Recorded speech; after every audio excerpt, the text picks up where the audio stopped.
सिद्धि माता की होगी धमाकेदार एंट्री और मिलवाएगी एक बार फिर से आर्य और अनु को सीरियल तुमसे तुम तक के आने वाले अपकमिंग ट्रैक में, जहां पे एक तरफ शर्मा जी और पुष्पा जी लेकर बैठे हैं इस सपने को कि वह मोहित के साथ करवाएंगे अनु की शादी। लेकिन यूनिवर्स यानी माता रानी को कुछ और ही मंजूर है। माता रानी ने तो पहले से ही जोड़ी बना दी है आर्य और अनु की। भले ही शर्मा जी और पुष्पा जी उसको माने नहीं, लेकिन भले ही उनके कुछ भी कहने से, कुछ भी करने से कुछ भी हो जाए, लेकिन सिद्धि माता की एंट्री होने वाली है यहाँ पे। अब सीरियल में जहां पे इतने समय से सिद्धि माता गायब थी, अब धमाकेदार और धांसू एंट्री मारती हुई रनाइट करवाने वाली है।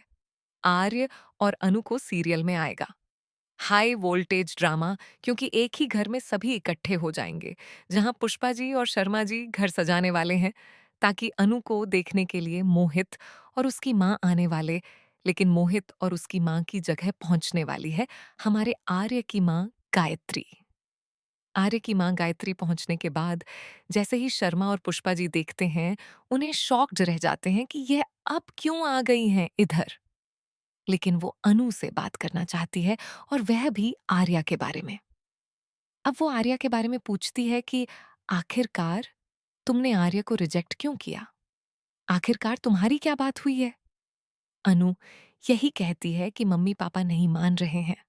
मैं इसलिए आर्य सर से कोई बात और आगे रिश्ता कोई नहीं बढ़ाना चाहती हूँ।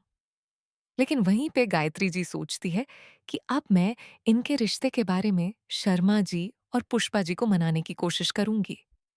बहुत कोशिशें होने के बाद कुछ भी नहीं।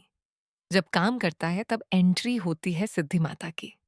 सिद्धि माता जैसे ही आती हैं वैसे ही उसी टाइम उपस्थित होती हैं।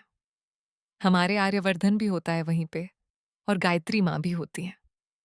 गायत्री माँ और आर्यवर्धन के सामने ही शर्मा जी पुष्पा जी के सामने ही सिद्धि माता आर्य का हाथ पकड़ के दे देती हैं अनु के हाथ में, और कहती है कि माता रानी की यही इच्छा है, और जो भी इस इच्छा के खिलाफ जाएगा माता रानी उसे कभी माफ नहीं करेंगी। ये बात तो सुनते ही पैरों तले जमीन खिसक जाती है शर्मा जी की, और पुष्पा जी और शर्मा जी एक दूसरे की तरफ इस तरह देखते हैं कि उनके होश उड़ चुके हैं। होश उड़ने के बाद वह सिद्धि माता से पूछते हैं कि इनकी तो उम्र में बहुत गैप है। देखना, मजेदार होगा। क्या होगा? आगे देखते रहिए।